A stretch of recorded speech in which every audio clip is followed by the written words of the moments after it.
On acclame Jésus. Amen. Amen. Hier, nous avons commencé le psaume 86. Et c'est au verset 5 que nous avons vu, nous avons partagé la parole de Dieu. Et nous voulons continuer dans la même lancée, chers frères et sœurs. Et ce matin, nous voulons prendre le verset 6. Toujours de ce psaume-là.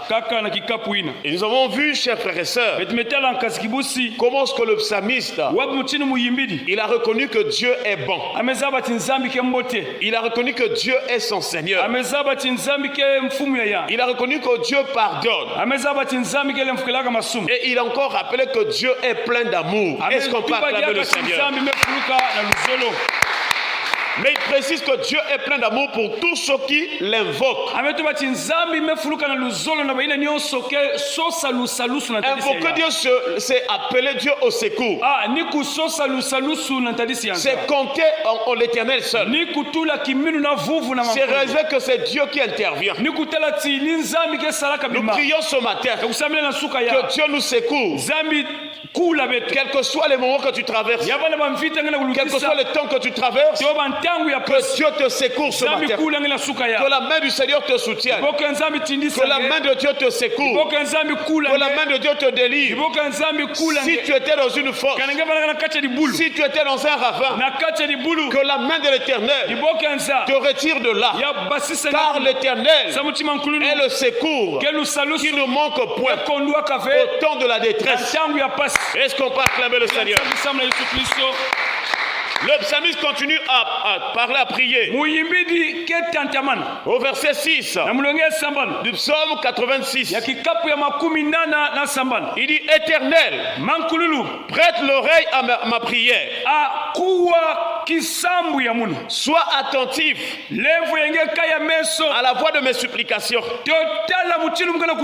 Donc il est en train de supplier le Seigneur. Il est en train d'implorer le Seigneur. Nous savons que Dieu écoute les prières. Mais le psalmiste, il dit: Éternel, prête l'oreille. Ça veut dire qu'il y a des prières aussi. Il y a des moments où Dieu ne prête pas l'oreille. Voilà pourquoi il implore le Seigneur. Chers frères et sœurs, la Bible déclare: la main de l'Éternel n'est pas courte pour sauver, ni son oreille trop dure pour entendre. Mais ce sont vos crimes, ce sont vos péchés qui vous cassent sa face et l'empêche de vous écouter et l'empêche de vous exaucer.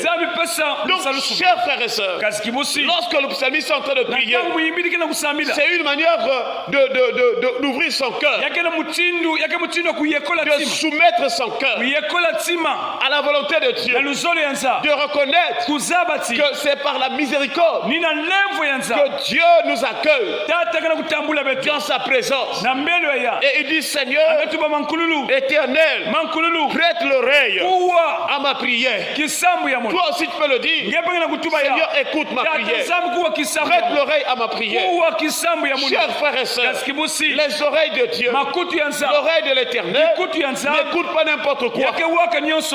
Elle n'écoute pas les impuretés. Elle n'écoute pas les souillures du mort. Voilà pourquoi, lorsque nous sommes aussi délivrés en Jésus-Christ, tes oreilles ne doivent plus entendre, ton entendement ne doit plus entendre les choses du monde, les choses profanes. Car Dieu, il n'écoute pas l'iniquité. Il ne prête pas son oreille là où il y a l'iniquité. Chers frères et sœurs, le psalmiste connaissait cela. Beaucoup de gens aujourd'hui, ils commencent des prières sans même demander pardon à Dieu. Ils commencent déjà à adorer. Non, mon frère, lorsqu'on s'approche de Dieu, il faut apprêter ton cœur. Notre cœur est le temple. Notre cœur est la maison. temple, pour recevoir, pour être visité, il faut apprêter les choses. Chers frères et sœurs, même lorsque Jésus a parlé de la Pâque, il a envoyé les disciples. Il dit que vous irez chez un tel. Et quand il vous demandera, dites que c'est le maître. D'abord, il parle de l'ânesse qui devait être détachée. Mais quand il faut vraiment célébrer la Pâque, il dit que vous irez voir une maison, vous irez voir une chambre meublée, apprêtée déjà. Est-ce qu'on peut acclamer le Seigneur? C'est l'image de notre cœur. Quand on s'approche de Dieu, on doit s'apprêter. On doit préparer le cœur. Voilà pourquoi en premier lieu, nous avons la prière de reconnaissance. Nous reconnaissons que c'est par sa grâce que nous sommes là, que nous rentrons en prière. C'est pourquoi nous disons merci à Dieu. Mais après, il faut reconnaître ses péchés, ses transgressions. Oui, chers frères et sœurs, il faut préparer le cœur. Jacques a dit, approchez-vous de Dieu et il s'approchera de vous. Il commence d'abord, approchez-vous de Dieu et ensuite Dieu s'approchera. C'est-à-dire, avant que Dieu ne s'approche de vous, il veut voir d'abord la disposition de votre cœur. Quel est l'état de ton cœur? Est-ce qu'avant que tu rentres dans la prière, est-ce que pendant que tu commences la prière, tu as nettoyé ton cœur, tu as nettoyé tes mains? La Bible déclare, qui montera sur la montagne de l'Éternel, qui s'élèvera jusqu'à son lieu saint, c'est celui qui a les mains innocentes et le cœur pur. Est-ce qu'on peut acclamer le Seigneur? Voilà pourquoi le psalmiste, il savait qu'on ne s'approche pas de Dieu comme on veut, mais c'est une grâce, c'est aussi une miséricorde qui nous accorde. Il dit, Éternel, prête l'oreille à mes prières, sois attentif à la voix de mes supplications. Aujourd'hui, beaucoup de gens ne supplient plus le Seigneur. Les gens sont seulement dans les prières des combats.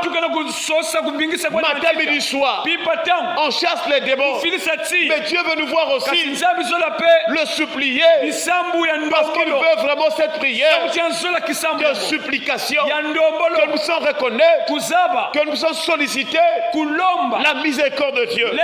Chers frères et sœurs, donc le psalmiste nous montre que quelquefois Dieu n'écoute pas, que Dieu n'exauce pas. Voilà pourquoi, comme dans l'Ancien Testament, il y a des choses dont Dieu ne voulait même pas voir à cause du péché, à cause des transgressions.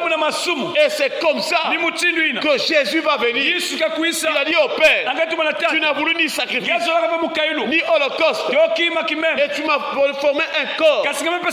Il dit, voici je viens pour faire ta volonté. Donc les sacrificateurs, les choses de l'Ancien Testament n'ont pas pu satisfaire la volonté du Père. Voilà pourquoi Jésus est venu. Et Jésus a porté sur lui l'iniquité de nous tous. Il a porté nos péchés sur lui, chers frères et sœurs. Et il est allé à la croix.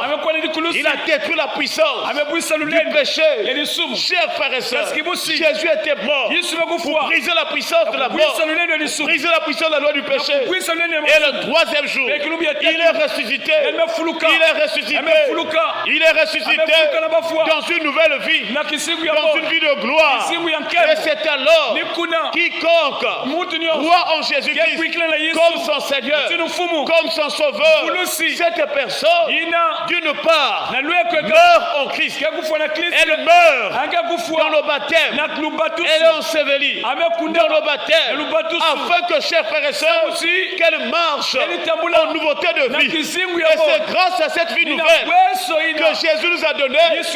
Lorsque nous prions, Dieu peut nous exaucer, car il voit en nous son Fils Jésus. Chers frères et sœurs, le Père exauce toujours le Fils. Est-ce qu'on peut acclamer le Seigneur? Et c'est pourquoi, quand nous avons cru en Jésus, c'est vraiment merveilleux. Nous pouvons entrer librement dans la présence du Père, dans la présence de Dieu, parce que Christ en nous, l'espérance de la gloire.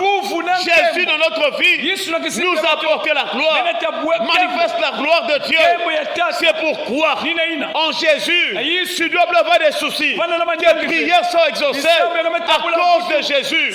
Lorsque tu pries, tu vas avoir des faiblesses, tu vas avoir des manquements.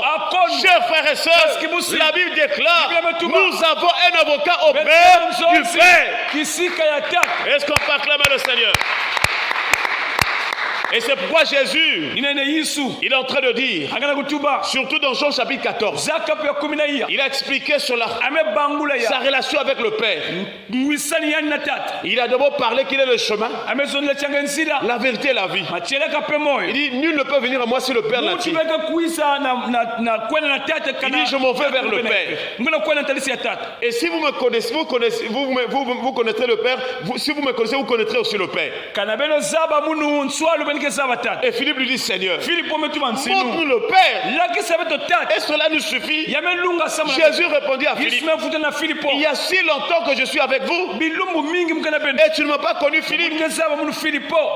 Celui qui m'a vu a vu le Père. Ne crois-tu pas que je suis dans le Père et que le Père est en moi? Il dit, croyez du moins à cause de ces œuvres. Car ces œuvres-là, c'est le Père qui demeure en moi qui les accomplit. Est-ce qu'on peut acclamer le Seigneur? Et c'est là où, quelque temps après, toujours dans Jean chapitre 14, Jésus commence à leur dire clairement, au verset 11, il dit, croyez-moi, je suis dans le Père, et le Père est en moi. Croyez du moins à cause de ces œuvres. Chers frères et sœurs, et au verset 13, toujours de Jean chapitre 14, il dit maintenant, Jésus dit, et tout ce que vous demanderez en mon nom, je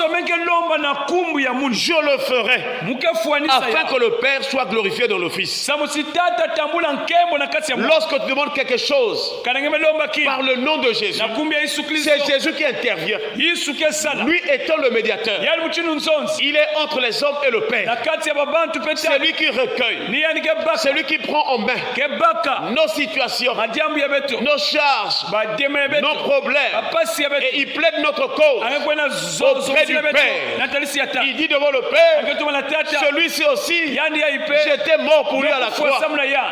Celle-ci aussi, mon sang a coulé à Golgotha pour son salut. Et quand le Père, il voit les marques de Jésus, il voit les marques du sang de Jésus, il voit les marques de l'œuvre de la croix, le Père sait que le sacrifice parfait a été fait sur la croix de Golgotha, et le Père nous pardonne, le Père nous exauce, le Père nous relève, le Père nous redresse, le Père nous soutient à cause de son Fils. Voilà pourquoi tu dois nécessairement avoir une relation avec Jésus-Christ. C'est lui Jésus, comme nous l'avons dit hier, qui est capable de changer ton cœur, de changer ta vie. Seul Jésus, frères et sœurs, de nuit comme de jour, où que tu te trouves, donne ton cœur à Jésus. C'est lui que le Père écoute, c'est lui que le Père exauce, c'est lui. Voilà pourquoi quand il était sur la terre, Dieu l'exauçait toujours. Que Dieu nous aide à nous donner au Seigneur Jésus, afin que le Père soit attentif à nos prières et qu'il prête l'oreille vraiment à nos supplications. Que le Seigneur Jésus-Christ soit toujours notre médiateur, notre avocat auprès du Père, qui plaide ta cause ce matin. Tu es venu peut-être avec une situation. J'aimerais te rappeler, il y a un avocat, il y a quelqu'un, un intercesseur pour ta vie auprès du Père.